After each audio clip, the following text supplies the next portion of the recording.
The town of Greenwood was full of secrets, but none of them were as disturbing as Madame Lysander.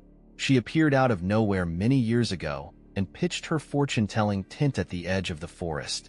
No one knew where she came from, and no one dared to ask. The townspeople whispered about the accuracy of her prophecies, as well as the strange disappearances that followed her dire warnings. Ethan Gray, a skeptical journalist, had always thought fortune-tellers were frauds. But after his friend Thomas visited Lysandra and disappeared 3 days later, Ethan realized he had to get to the bottom of the truth. On a cold October night, he headed to her tent. The moon was hidden behind thick clouds, and the wind carried the smell of damp earth and something metallic. The tent was bigger than he expected, and the entrance was covered with a dark purple cloth embroidered with symbols he didn't recognize. As he stepped inside, a dozen candles flickered, casting long, sinuous shadows on the walls. The air was thick with the smell of burning herbs and something sickly sweet. Madame Lysandra was sitting at a small wooden table, her hands on a deck of ancient-looking tarot cards. Her black eyes fixed on Ethan as soon as he entered. "I've been waiting for you," she said in a voice that was neither young nor old.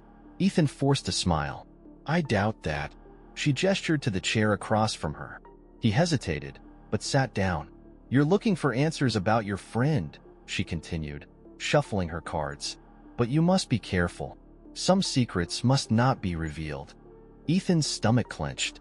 What happened to Thomas? Lysander smiled a slow, knowing smile that sent shivers down his spine. She placed 3 cards on the table. The first showed a black sun, the second a man drowning in darkness, and the third, Ethan's own face, contorted in agony. His pulse sped up. "What the hell is that?" Lysandra leaned in, her voice dropping to a whisper. "Your friend saw something he shouldn't have seen, and now you will see it too." The candles flickered violently, as if an invisible wind had swept through the tent. The shadows whirled unnaturally, reaching for Ethan like grasping fingers. He jumped to his feet, his heart pounding, but before he could move, the world around him went black. Somewhere in the darkness, a voice not Lysander's whispered his name. Ethan woke up breathing heavily. His head was spinning and his mouth was dry as dust. The air around him was thick with an earthy, putrid odor. He quickly blinked his eyes, trying to orient himself in the darkness.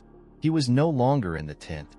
A cold stone pressed against his back, and when he reached out, his fingers came across rough brick walls, damp with something he didn't want to identify. Basement? A cellar? Panic clutched at his chest. He stood up unsteadily, the sound of his own breathing deafening the silence. Then he heard it. The shuffling. A wet, dragging sound. Someone or something was in the dark with him. Ethan turned in all directions, but saw nothing. His heart pounded as he reached into his pocket for his phone. The dim glow of the screen barely illuminated the space, but it was enough to take his breath away. The walls were covered with carving symbols like the ones on Lysandra's tent, carved deep into the stone. They swirled and intertwined, forming patterns that made his stomach turn just looking at them. Then his light caught movement. A figure crouched in the corner. Ethan's stomach dropped. The figure barely looked human. The skin was pale, stretched tightly over sharp bones. His fingers were too long, his nails blackened and cracked. But his face was the worst. His mouth was open as if in a scream, but no sound came out of it. And his eyes, there were no eyes. Ethan swayed, his breath coming in short, shallow gasps. The thing twitched, turning its head toward him at the sound of his movement. Then it moved, faster than he had expected. It lunged, its clawed hands reaching for him. Ethan barely dodged, crashing into a stone wall. The creature let out a gurgling hiss and staggered toward him again, its limbs bent at unnatural angles. Ethan's phone slipped from his fingers and clattered to the floor. In the dim, flickering light, he saw them. More figures. They were crawling, coming out of the shadows. Dozens of them, maybe more. Their mouths were open, their faces frozen in silent agony, and they were all reaching for him. Ethan turned around and took off. His shoulder hit the wooden door, and to his relief, it creaked open. He stumbled down the narrow stone corridor, slamming the door behind him as soon as the first of the creatures reached it. The wood shuddered under their weight, but held. Ethan sucked in a breath, trying to stay on his feet. He had no idea where he was, but one thing was clear. Madame Lysandra's secret was much, much worse than he could have ever imagined. And now he was trapped. Ethan breathed raggedly, pressing his back against the damp stone wall and listening. The door behind him trembled under the weight of the creatures scratching at it. Their claws scraped at the wood, the sound a horrible mix of grinding and screeching. Then, suddenly, silence. Ethan strained to hear, his heartbeat pounding in his ears. Were they still there? Were they waiting? He hesitated before slowly bending down to retrieve his phone. The screen flickered faintly, illuminating the narrow corridor ahead. The walls were covered with more of those eerie carvings, strange symbols glowing faintly as if they were alive. His fingers trembled as he traced one of them, and the moment his skin touched it, a wave of dizziness washed over him. He saw something. Flashes of blurred images flashed through his mind, people kneeling before a tall figure shrouded in darkness, their faces contorted in silent screams. A feeling of utter emptiness, of souls being devoured. Ethan jerked his hand away, his stomach fluttering. What the hell was this place? A gust of cold air hit his neck, and he turned around. The corridor stretched in darkness, but something was wrong with it. The air was thick with decay, and the walls seemed to pulse as if they were breathing. He had no choice but to move forward. To turn back would mean facing what was behind that door. With uncertain steps, he went deeper into the passage. His phone battery was draining faster than it should have, the screen flickering with static. Then he heard it. A voice. A faint, barely audible whisper. "Ethan, help me." His blood turned to ice. "Thomas?" He whispered, his voice hoarse. The whisper came again, from somewhere ahead. It was weak, desperate. Ethan picked up his pace, following the sound. The passage twisted and narrowed, forcing him to squeeze through an opening barely big enough for his body. The stone was cold against his skin, and for a terrifying moment he thought he might get stuck. But then the passage opened into a cave chamber. Ethan froze in place. The room was massive, the ceiling disappearing into darkness. A strange flickering light hung in the air, illuminating the grotesque statues along the walls. Human figures with their mouths open in silent screams, their bodies contorted as if frozen in agony. The carved figures were no longer just symbols. They depicted people, their faces distorted with horror as they were being pulled into the swirling black void. And in the center of the chamber was a pit, a massive, gaping hole in the stone floor, the depths of which absorbed the dim light. A sickening, pulsating hum vibrated from it, low and loud, like a heartbeat. Ethan took a cautious step forward, and then he saw him. Thomas. He was lying on the stone floor at the edge of the pit, barely moving. His skin was sickly pale, and his eyes were sunken, dark hollows in his face. "Thomas!" Ethan rushed forward, kneeling beside him. He shook his friend's shoulder, but Thomas only groaned slightly.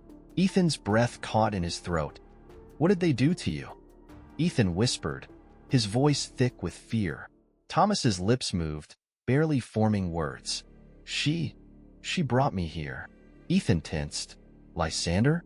Thomas's eyes opened slightly, his breath coming in short gasps. She's feeding him." A chill ran down Ethan's spine. Feeding what? Thomas's gaze shifted to the pit, his face twisted in horror, and his fingers clutched at Ethan's arm weakly.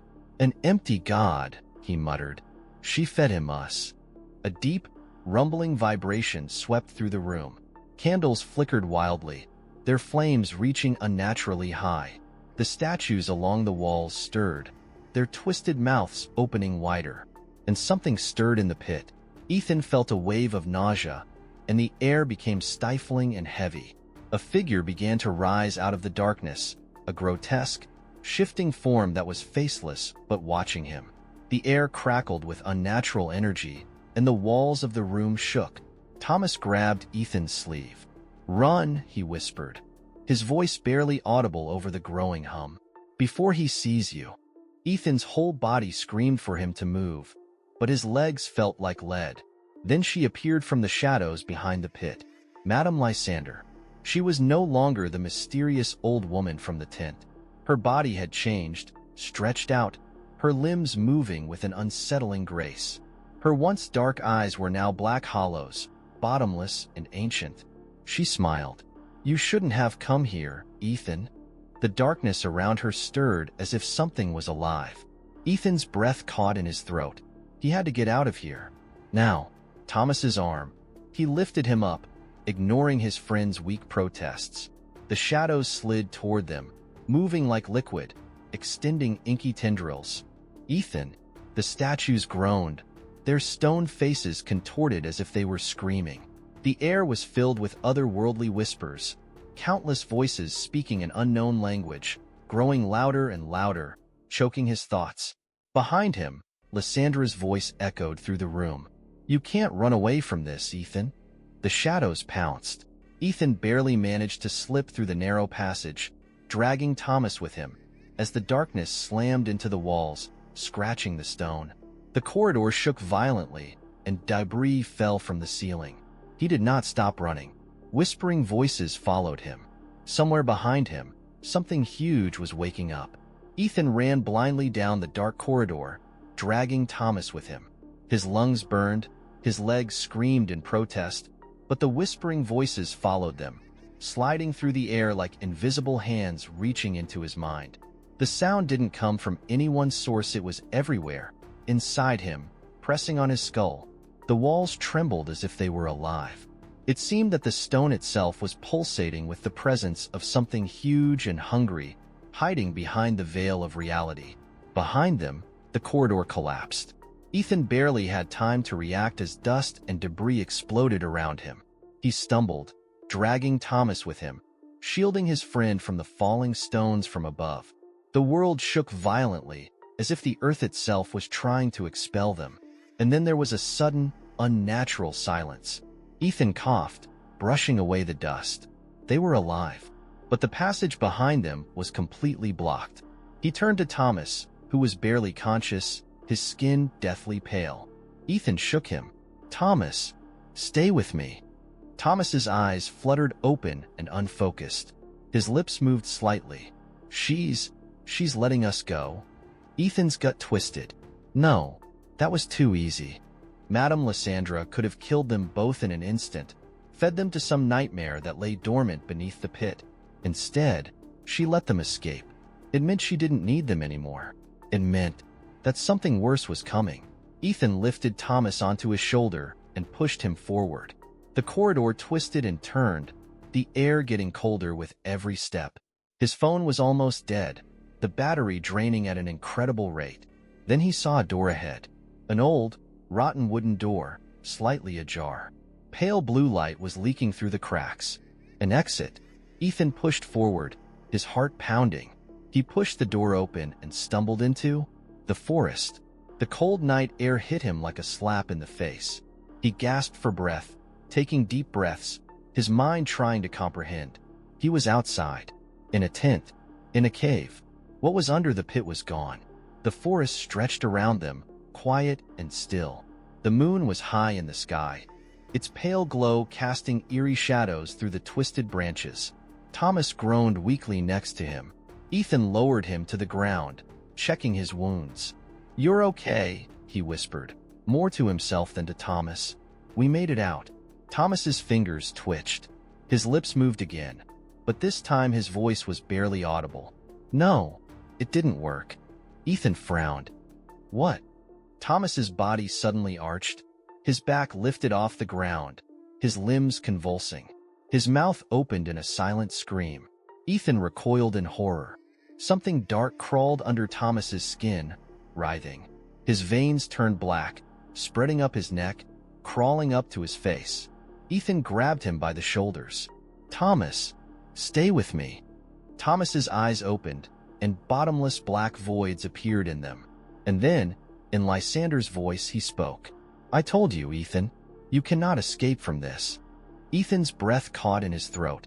Thomas's lips curled into a smile, but it was not his. His body shuddered, cracked, changed. His fingers stretched out, his slit sagged slightly. His head twitched unnaturally. And then, in a voice that was not human at all, Thomas laughed. Ethan jerked back, his mind screaming at him to run, to get away, but he couldn't. He couldn't just leave him. "Thomas, fight this. You have to fight it." Thomas's body leaned forward unnaturally, as if his bones had broken in an instant. His face stretched, his smile widened beyond all recognition. Ethan's heart was pounding. He knew that what was inside the cave, what Lysander had fed him, had just found a new owner. Thomas's voice was now layered his own, underneath something deeper, older. "It gave me to it, Ethan," he whispered. "And now, it wants you." A low hum filled the air, the same sickening, throbbing heartbeat from the cave. The trees shook, their branches twisting unnaturally. Shadows slipped between the trunks, whispering his name. The empty god was waking up. Ethan was no longer outside. The sky above him trembled, distorting like a reflection in a broken mirror. The trees had melted, their bark turned into grotesque, gaping mouths. The ground beneath him was no longer dirt, but black stone covered with those cursed symbols. Ethan was terrified. He was no longer in the forest. He was still in it. The tent, the cave, the escape, it was all a lie. A ruse. A trap. A deep rumble filled the air. The ground cracked beneath him, and something majestic began to rise from the darkness below. And then, from everywhere, a voice whispered enthusiastically, "Now, at last you see." Ethan screamed. The illusion of the forest shattered, revealing the truth. He was still in the cave, standing at the very edge of the pit. The whisper grew into a deafening roar, and the ground split apart as something massive made its way up out of the darkness. "Thomas, or what had once been Thomas," laughed, his voice splintering with an inhuman echo. His body convulsed, shifting, stretching. Ethan ran. The walls collapsed inward, the stone moving like living flesh. Tendrils of darkness shot toward him, clinging to his arms, burning his skin with unnatural cold. The empty god was no longer waiting. He was here. A long, skeletal hand, covered with rotting flesh, appeared from the pit. The very air bent, vibrating with long-standing hunger. Ethan was not going to do this. And then the voice. Not Lysander's. Not Thomas's. Something deeper. Older. "Do you want to live?" Ethan's mind spun. The symbols on the walls glowed, pulsing with the rhythm of the monster's heartbeat. It wasn't a question. It was an offer. Ethan turned around, staring into the abyss. His whole being screamed no, but the truth settled in his chest like lead. An empty god never let his victims go, unless they became part of him. The whisper pressed on his skull, filling it, changing it. And then he realized. Ethan stopped running. He turned around, and he smiled. The hollow god had a new servant, and soon he would be hungry again.